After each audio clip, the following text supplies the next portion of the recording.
Seja bem-vindo à nossa última aula dessa jornada que foi o curso Fé em Busca de Entendimento. Estou muito feliz que a gente chegou até aqui. Foi um desafio para mim também gravar essas aulas e colocá-las na sequência todos os dias, desenvolver um raciocínio que fosse ao mesmo tempo compreensível, introdutório, mas que não fosse superficial e que levantasse as questões propriamente ditas que são necessárias de serem tratadas. São imperativos teológicos que nós precisamos responder enquanto discípulos de Cristo. Nós mostramos quem deve estudar teologia, como deve estudar, o que deve estudar, para que estudar. E hoje, essa última aula, ela é muito especial. Ela tem toda uma paixão por trás dela, porque nós vamos continuar falando como estudar, não só o que nós falamos no vídeo passado sobre as fontes da teologia, né? A oração, a comunidade, a tradição, a experiência, a razão. Mas hoje nós vamos mostrar como estudar e eu quero apresentar para vocês a proposta que eu tenho de maneira prática. Como que você vai desligar esse vídeo aqui no final e vai iniciar os seus estudos com os materiais e os recursos que o Invisible College já disponibilizou para você. Além desse curso, os guias de estudo, a maneira como nós apresentamos um caminho bastante percorrível por todos os discípulos de Cristo, aqueles que estão no seu mais básico início da carreira teológica e aqueles que já são avançados e querem aprofundar-se ainda mais. Mas eu vou mostrar o que está por trás disso. Quais são as implicações, as doutrinas teológicas que nos alimentam e as convicções que nós temos para a igreja evangélica brasileira. Então você não pode perder nenhum minuto desse vídeo. E eu queria então começar mostrando para vocês a pergunta que vai nos guiar, bem, você já sabe, é como estudar teologia. E para começar a responder essa pergunta, eu vou convidar um teólogo célebre da igreja evangelical do mundo, que é o John Piper. Está aí, inquestionavelmente, uma figura que contribuiu imensamente para o aprofundamento da igreja como um todo, no seu compromisso com as escrituras, com o pensamento teológico. Ele e o Donald Carson escreveram um livro juntos fantástico que chama O Pastor como Mestre, o Mestre como Pastor, que conta um pouco a jornada dos dois. E eu tirei do capítulo do Piper a seguinte constatação que é importantíssima para nós. Veja o que ele diz. A Bíblia ensina em Efésios, capítulo 4, versículo 11, que Jesus deu à sua igreja pastores e mestres. E nos diz que esses pastores e mestres devem ser aptos para ensinar, conforme 1 Timóteo 3, 2. Devemos ser bons mestres. Por isso, todos nós, pastores, devemos pensar: Deus me deu como um dom para a minha igreja. Ele está me dizendo, a maneira como você será um dom para a sua igreja é ser um mestre eficiente. Olha como isso é profundo e veja como isso é poderoso. Piper lembra, e não só dos pastores, mas os pastores e mestres, as lideranças da igreja, eles foram dados pelo próprio Deus para a igreja, como um dom, como uma graça de Deus, para serem aptos a ensinar suas ovelhas. Você que tem essa paixão pela teologia, que está envolvido no trabalho na sua comunidade, que queima no seu coração o desejo de cultivar homens e mulheres para a glória de Deus em Cristo, você foi um dom que Deus deu para a sua igreja. E compete a você, para você ser realmente essa resposta que a sua igreja precisa encontrar em Deus, ser apto para ensinar, ser pronto, dedicado para poder pensar, entender e compartilhar o conteúdo doutrinário das escrituras para o seu povo. Isso é muito forte, isso dá uma dignidade muito grande para o trabalho do teólogo e da teóloga. E ele continua mostrando um aspecto que nós nem sempre pensamos quando nós encaramos o ofício teológico e pastoral dentro das igrejas. Ele vai dizer o seguinte, olha: se as ovelhas não precisassem entender a Bíblia, Deus não teria dado pastores que são aptos para ensinar. Os pastores apenas leriam a Bíblia no domingo de manhã e as pessoas veriam e sentiriam tudo o que necessitassem. Nem a pregação, nem o ensino seriam necessários, mas não foi assim que Jesus designou as coisas. Veja que no ofício teológico existe uma carência que é a condição de possibilidade para os pastores, líderes e teólogas da igreja.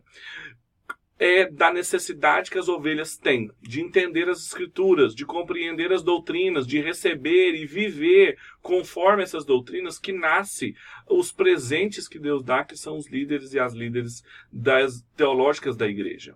É porque as pessoas têm dificuldade de compreender a Bíblia que nós ensinamos. Muitas vezes nós ficamos, inclusive, chateados com isso. Nós não entendemos essa dinâmica do reino de Deus e questionamos por que as pessoas são tão lentas para entender, por que elas não aprendem, nós gastamos tanto tempo ensinando, compartilhando a nossa paixão, e parece que as pessoas são lentas para perceber isso, mas é porque está na raiz da possibilidade de sermos mestres, pastores, líderes dentro da igreja, o fato das ovelhas carecerem de entendimento, e Deus levantar homens e mulheres cheios de uma palavra de sabedoria e de conhecimento para poder compartilhar. Nasce dessa necessidade o que a igreja precisa de seus homens e das suas mulheres.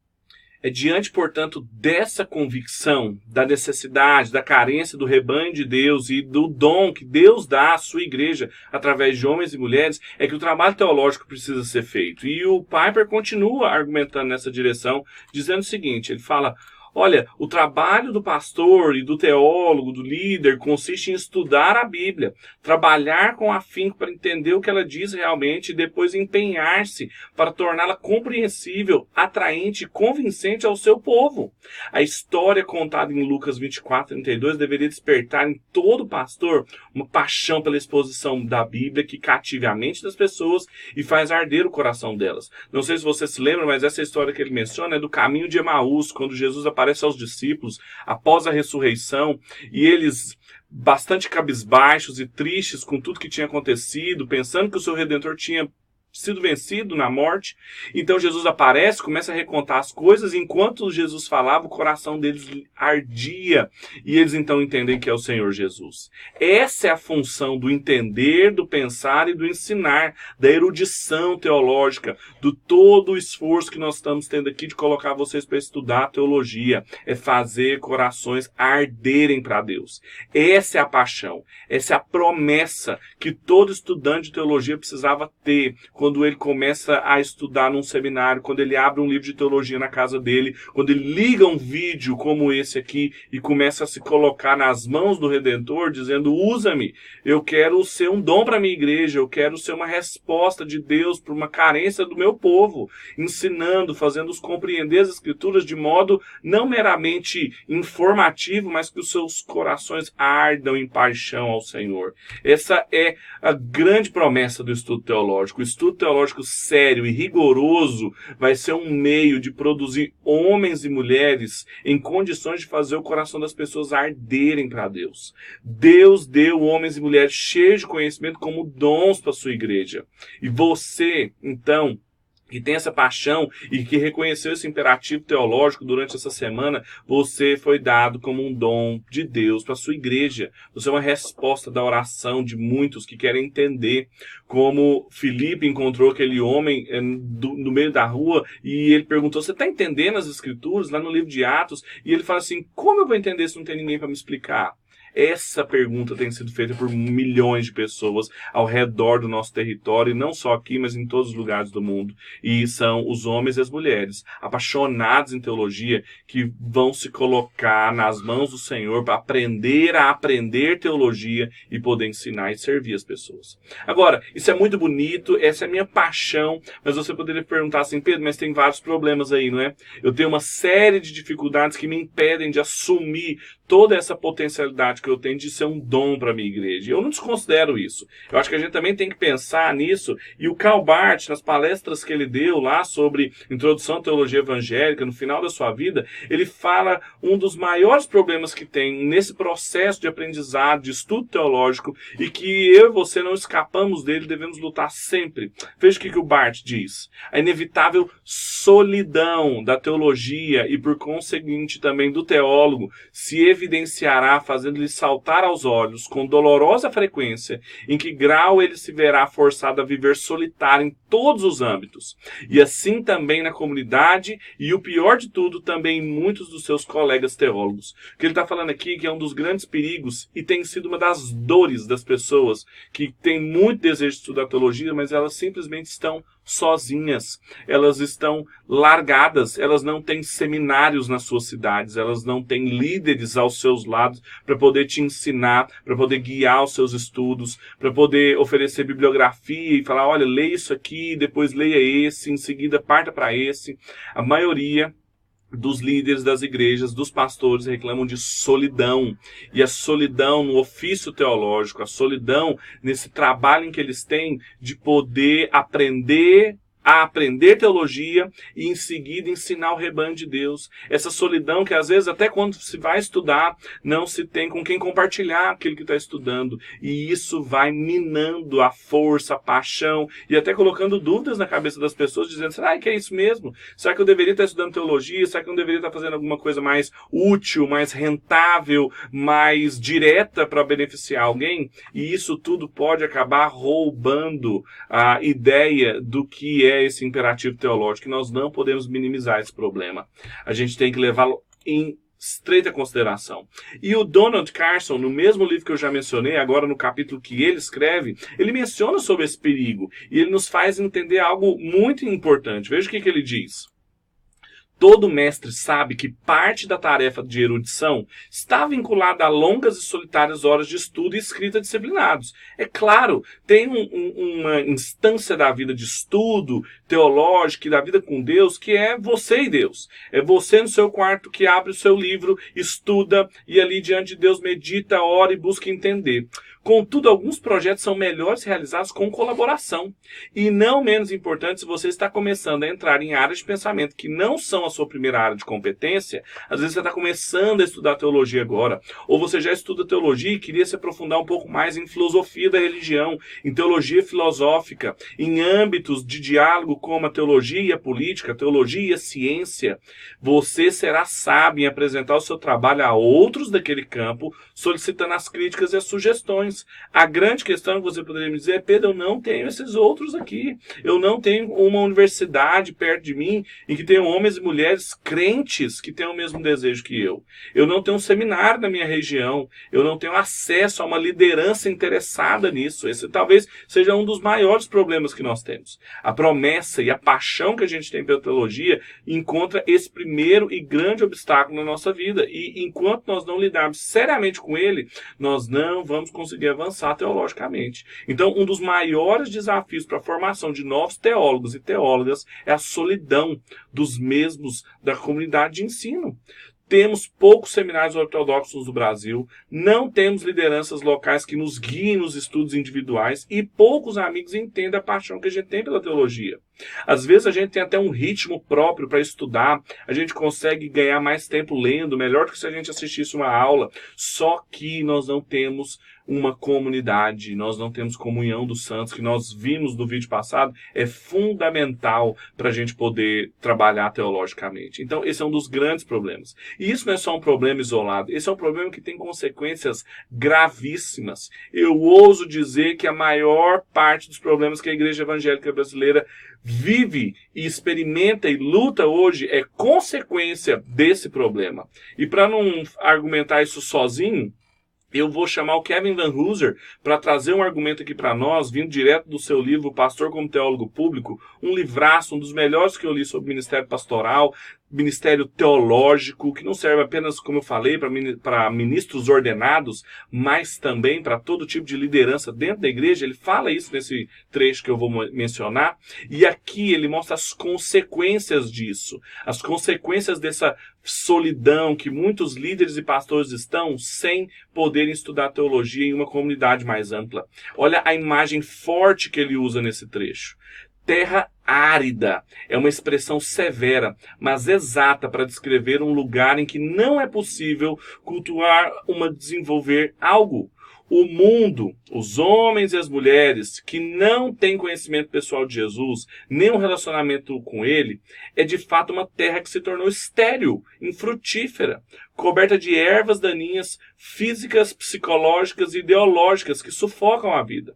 Qual que é a consequência do problema que nós temos de solidão dos indivíduos em poder aprender teologia sem uma instituição, sem grandes seminários, sem líderes que os auxiliem? É que nós não conseguimos sair da aridez teológica, doutrinária, que o Brasil está imerso. Nós estamos nadando em superficialidade nos púlpitos das nossas igrejas. Nós estamos vendo todos os dias na televisão, na internet, nas grandes mídias, pastores equivocando-se, lideranças evangélicas passando vergonha no seu testemunho público para a nação, porque isso é uma consequência da falta de treinamento. Homens e mulheres sem relacionamento com Cristo, sem conhecimento de quem Ele é, simplesmente não conseguem cultivar nada nessa terra. Ela é infrutífera.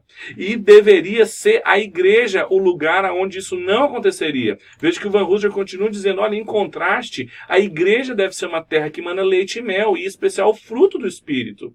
O pastor teólogo é um cultivador de homens e mulheres, encarregado de trabalhar e manter a terra prometida, o evangelho de Jesus, e de levar correntes de água viva a desertos urbanos e suburbanos, a fim de cultivar nova criação em Cristo. Veja que o Van Hooser usa uma imagem da agricultura aqui, que é uma imagem recorrente nas Escrituras, aparece em muitos lugares para descrever a obra que Deus está fazendo, a missão de Deus. Ele fala, olha, nessa aridez que é a realidade depois do pecado, é a igreja que deveria ser um oásis, porque ali as coisas frutificam por causa do evangelho, a boa notícia do novo relacionamento de Deus com os homens, que permite agora homens e mulheres a encontrarem paz com Deus, uns com os outros e com a realidade, e frutificarem. Então, o que são os teólogos? O que são os pastores, os líderes da igreja? São cultivadores de homens. Eles cultivam pessoas através do evangelho em contextos urbanos e até mesmo suburbanos, rurais, em que a palavra de Deus, a doutrina é pregada e os homens e as mulheres são edificados. Os homens e as mulheres florescem a partir da palavra de Deus. Agora, e a consequência de nós não termos esses teólogos, nós não termos esses homens e essas mulheres treinados, estudantes, guiados por um bom roteiro, uma boa grade curricular, é que nós nos mantemos em severa terra árida. Essa é a consequência do grande problema teológico que nós temos. Ele caminha então e faz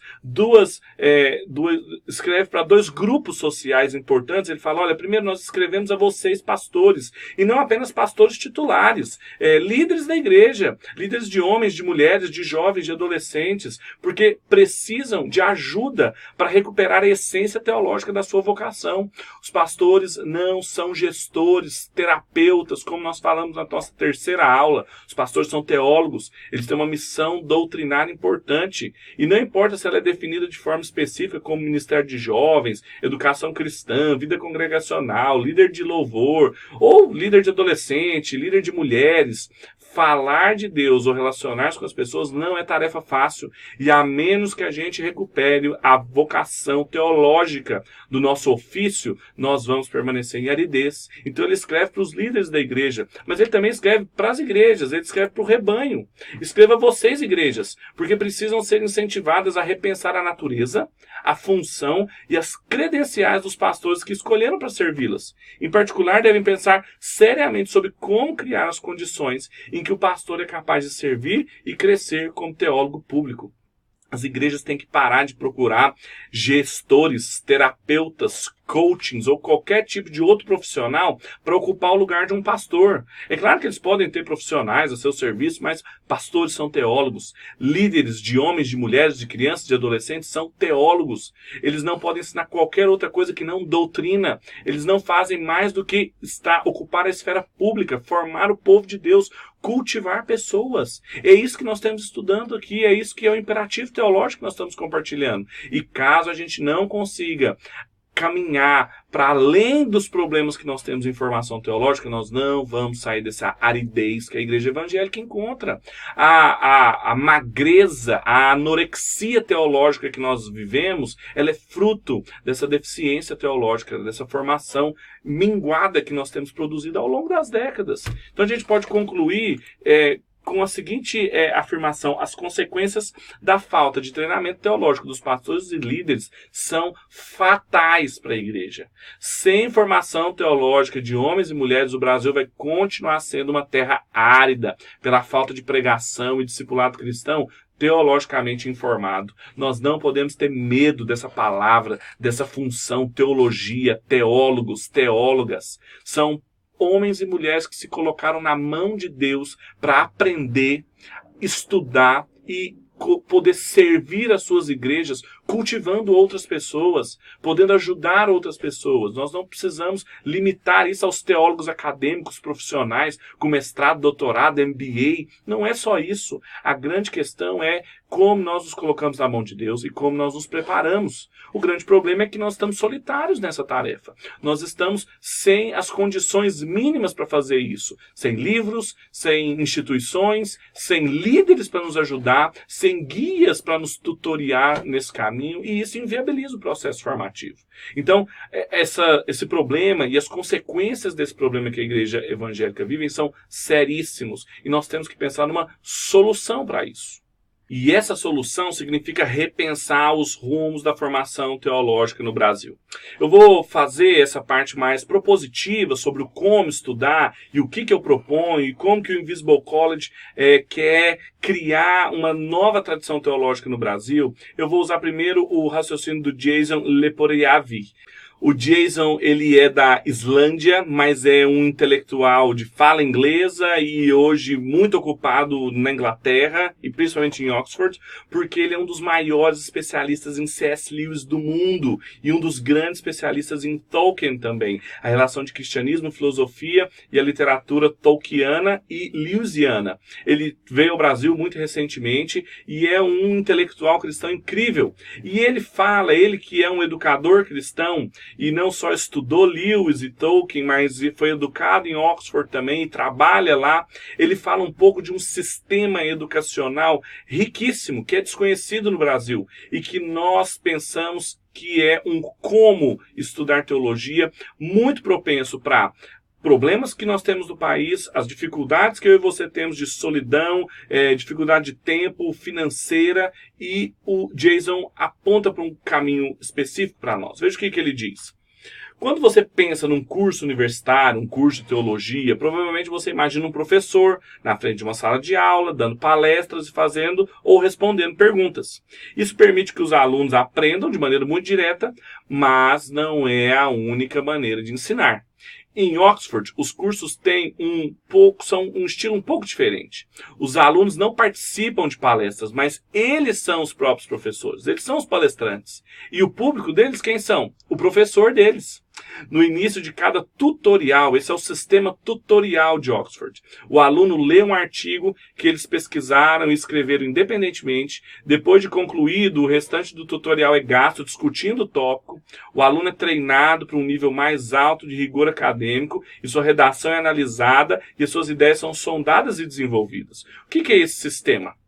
Que é também chamado de sistema Oxbride, porque ele é tanto praticado na Universidade de Oxford como na Universidade de Cambridge, todas as universidades do Reino Unido, aonde o sistema de tutoria ou mentoria é praticado.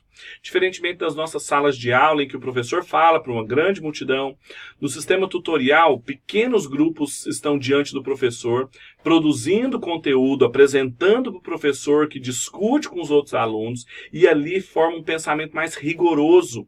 A minha experiência em Oxford e Cambridge foi limitada porque eu não estudei ali. Os meus estudos fora do país foram na Universidade do Porto e na Universidade Livre de Amsterdã. Mas eu estive na Universidade de Cambridge participando de alguns encontros no Faraday Institute sobre diálogo, ciência e religião, e esse trabalho dialogal é muito forte ali. Eles querem ouvir as pessoas, levar os seus argumentos às últimas consequências, e é bem diferente da tradição que nós temos de sentar numa cadeira e ouvir um professor 3, 4 horas falando, sem fazer perguntas, sem interrompê-lo, como se nós pudéssemos reproduzir isso aqui, ó. Alguém fala fala para muitas pessoas e a interação é quase mínima. Não é isso que acontece no sistema tutorial e é por isso que ele é tão interessante. Apesar dele ter nascido em Oxford e Cambridge, ele hoje ocupa algumas outras universidades do mundo, Estados Unidos tem algumas delas, e nós acreditamos que essa é uma forma interessantíssima de aprender teologia, de como estudar teologia. E é claro que o que nós podemos fazer, o que nos está ao alcance, que não estava na época do C.S. Lewis, do Tolkien ou mesmo do Jason, são as ferramentas tecnológicas. Nós temos condição de utilizar um sistema Oxbridge de maneira tecnológica muito mais fácil, com ferramentas inclusive quase gratuitas, que permitiriam estarmos em contato com lideranças de outros lugares e resolveriam aquela nossa solidão atávica, fundamental da teologia evangélica. Nós que vivemos em regiões que não têm seminários teológicos bons, ortodoxos, ou que infelizmente estamos em igrejas que não têm lideranças saudáveis, que carecemos de amigos, de uma comunidade de interesse para pensarmos, lermos e discutirmos as coisas que estamos lendo, pois a tecnologia pode nos ajudar. E o Invisible College acredita muito no sistema Oxbridge. Inclusive, o nome Invisible College veio de uma série de estudantes das universidades inglesas que se reuniam nos colleges, nos diversos colleges que eles estavam, e formavam uma comunidade cristã invisível, porque não tinha o próprio prédio deles, mas permeava todos os prédios em que eles estavam. E nós vivemos isso, porque eu sei que com esses vídeos eu alcanço pessoas que estão em vários lugares do país e do mundo, vários irmãos que estão com as mesmas lutas e em muitos lugares podem experimentar a mesma coisa aqui, e eu acredito que esse é um trabalho interessantíssimo. E talvez você não saiba, porque além de ser uma metodologia educativa interessante, com valor próprio, várias pessoas importantes da teologia foram influentes nela. Por exemplo, o Robert Stacey, que é um professor norte-americano, nesse artigo trazendo de volta o estilo de Oxford de educar, ou educação estilo Oxford, ele fala sobre C.S. Lewis, o grande homem, né, da literatura e da teologia anglicana no século XX. Ele apresenta como que o Lewis, acima de tudo, era um tutor em Oxford e em Cambridge. Veja o que ele fala. A maioria dos fãs de C.S. Lewis sabe que quando ele não estava escrevendo romances deliciosos como as Crônicas de Nárnia ou obras teológicas profundas e acessíveis como o Cristianismo Puro e Simples, Lewis era um professor altamente respeitado na Universidade de Oxford. O que alguns talvez não saibam é que, se Lewis visitasse um campo de uma universidade americana ou britânica hoje em dia, ele dificilmente reconheceria a vida cotidiana de um professor moderno ou o funcionamento do estilo de ensino superior contemporâneo. Isso porque nós massificamos o ensino. Hoje, quanto mais alunos nós colocamos dentro de uma sala de aula, melhor. Na época do Lewis era o contrário.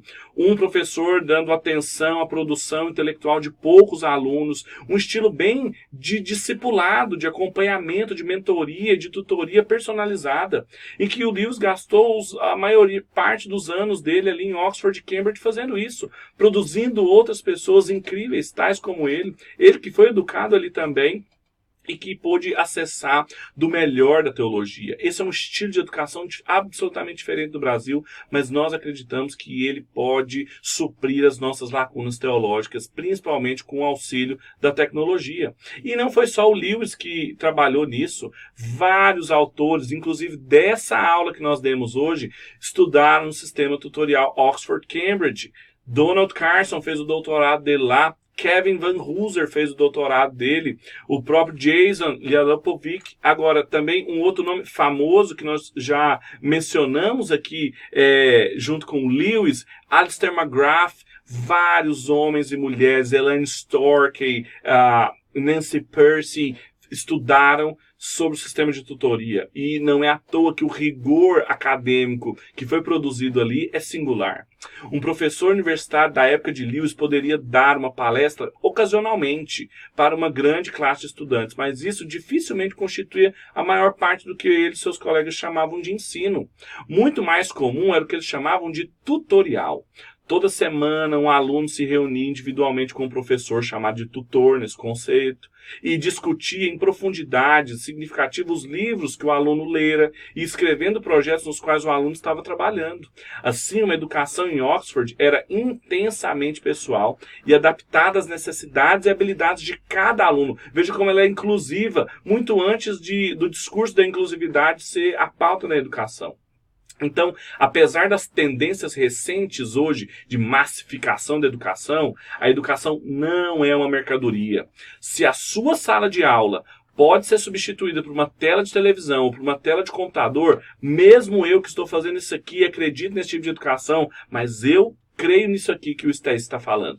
Se a nossa sala de aula pode ser simplesmente substituída por um vídeo no YouTube, por um curso que a gente assiste na internet e o professor não tem importância mais que isso, eu sugiro que a sua escola esteja fazendo errado. E Lewis também pensava isso. Isso é sério. A maioria hoje dos alunos, mesmo do ensino médio, não só da universidade, fica questionando o papel do professor numa era em que nós temos acesso a todo tipo de informação.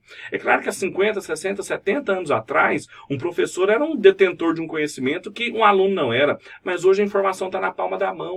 Então, qual a importância de um professor nesse contexto? Ele tem que ser muito mais um curador, um tutor, um guia para mostrar o que o aluno deve fazer nessa imensidão de publicações, de vídeos, de podcasts, do que propriamente a fonte de onde o aluno vai receber todo o conteúdo. E é por isso que o sistema de tutorial é tão interessante. É por isso que nós apostamos no Invisible Code em guia de estudo, para pegar os recursos que nós temos, fazer um pente fino, colocá-los em ordem didática e mostrar como os estudantes devem caminhar. Esse é um caminho excelente de educação teológica que precisa ser explorado no Brasil. Olha o que o Alistair McGrath, que foi alguém que se beneficiou profundamente do sistema tutorial e hoje é diretor de um instituto dentro da Universidade de Oxford importante, que é o I.M. Ramsey, que também dialoga com ciência e fé cristã. Veja o que ele diz no testemunho pessoal dele, de como foram os estudos dele. Às vezes essa história parece muito com a sua. Veja o que ele diz. Tendo lidado com a teologia de uma forma muito amadora por cerca de 5 anos, decidi que havia chegado o tempo de tratar o assunto com seriedade que merecia. Ou seja, o que ele está falando? Eu lia como um curioso, eu era de outra área, eu era da biologia, lia, comprava livros, mas decidi que chegou um tempo de eu começar a estudar. Talvez este seja o seu caso. Inclusive é você que eu tenho interesse. Você que está nessa circunstância se questionando como que você pode colaborar com a sua igreja, pois eu falo, chega de ficar estudando de forma amadora, sozinho, com energia dispersa.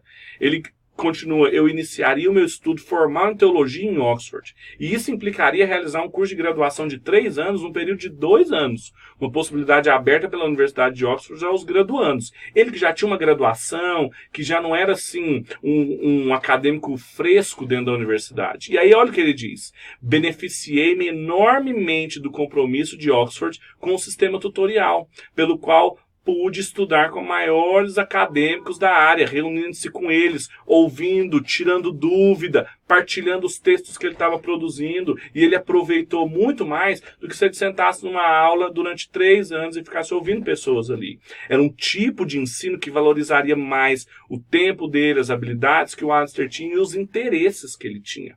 Então, essa forma de solucionar os problemas que nós temos é algo, assim, muitíssimo importante para nós. E o Donald Carson, para a gente encerrar esse vídeo, ele na trajetória dele, mostrando como que a gente sai daquela solidão, veja o que ele propõe. Exatamente aquilo que ele aprendeu em Cambridge no tempo que ele esteve lá.